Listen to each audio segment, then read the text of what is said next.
Numbers 12 through 14, Jesus said that we will have trouble in this world, that there would be resistance.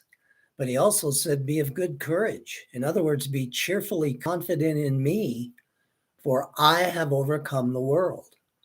And we are in him, and he is in us. He causes us also to be overcomers.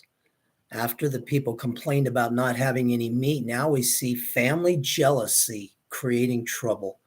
Miriam and Aaron spoke against Moses because of his Cushite wife. This was only an excuse to protest the authority of Moses. God judged Miriam and gave her leprosy, which caused her to have to stay outside the camp for 7 days. God related that Moses was a special prophet whom he spoke face to face with. He even said Moses was very humble, more humble than any man who was on the face of the earth. Wow. Meekness is control strength, being obedient to God and doing his will.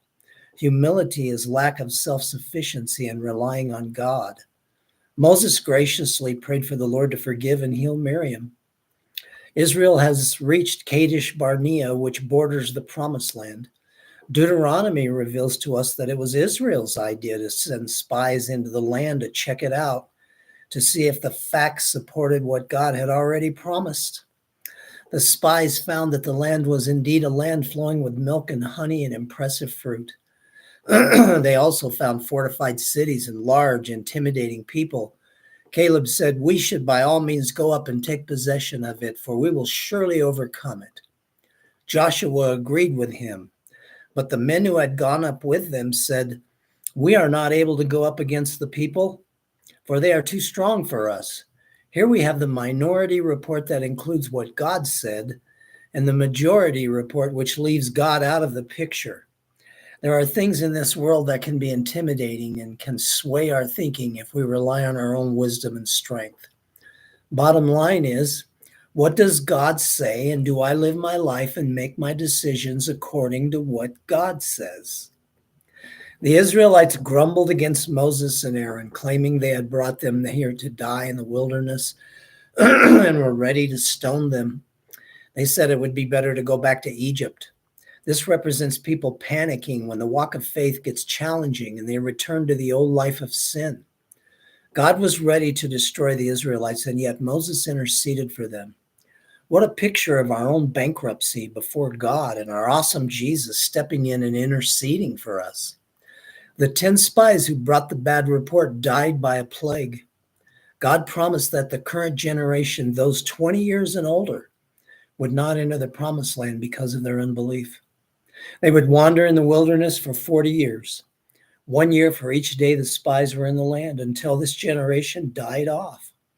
Their children, however, would enter the land along with Joshua and Caleb, who did trust God. Do you trust God? This is the work of God, to believe on the one whom he has sent. Have you trusted Christ to save you? There is no other way to enter in. You will wander in the wilderness and ultimately die, be separated from God forever through unbelief if you don't believe God and come to Christ.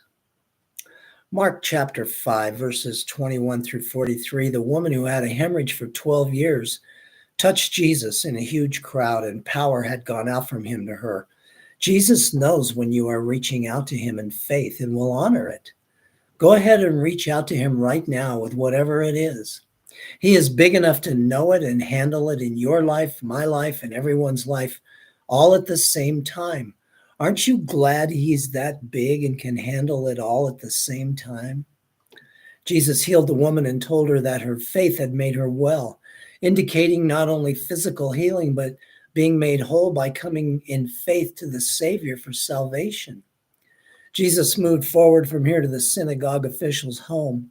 This Jairus had come to Jesus asking him to heal his 12-year-old daughter who was dying. A messenger came and said, don't bother, she's already dead. Jesus said, do not be afraid any longer, only believe. I have all authority over sickness, sin, and even death. Don't allow circumstances to dictate fear to you. Allow me to dictate hope in your life.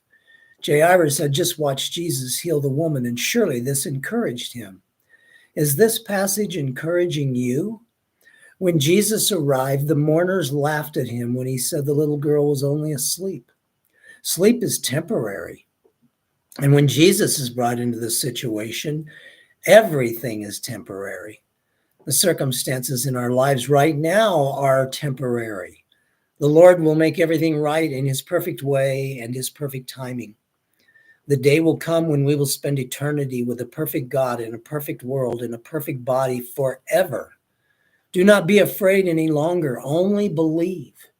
Jesus took her by the hand and raised her from the dead, and immediately they were completely astounded. 12 years with a hemorrhage will wear you out. The death of a 12-year-old little girl would blow us off the map. But bring Jesus into the picture and everything changes. We do not dictate what he will do in our circumstances. Whatever he does will be perfect because he is perfect. Have you brought Jesus into your circumstances so that you don't need to be afraid any longer? Only believe.